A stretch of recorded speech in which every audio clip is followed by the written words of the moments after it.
Shugor nakaslem jong Nongsaiñ Hima. Nakabantay ki John Pong Juti Tiaring bat ki Bede ki Jingdon Kam Hakador kababepha Wanchikayo India kabadon hamaulay Nongkwar. No, I think that we have clarified already that is a fake news. That was not correct information.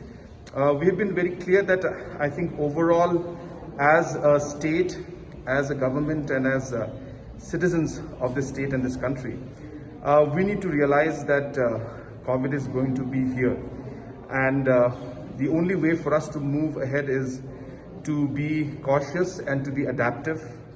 And lockdown is not really a solution, but it is only a mechanism to, in a way, delay some certain spreads and certain situations, but it's not really a solution. So therefore, the government is not for lockdown.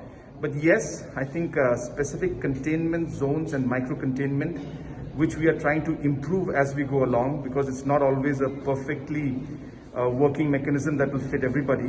But we need to realize that we cannot just simply close down the economy and the lockdown, but we need to learn to adapt to things and overall realize that this is here to stay, and see how we can best adjust to the situation. Review on the COVID situation, and just few important things were discussed. Mainly, we had a discussion on the ITIs, which are going to be opened up, and by Thursday, which is 24th of this month, the ITIs, there are 11 plus one is a private one.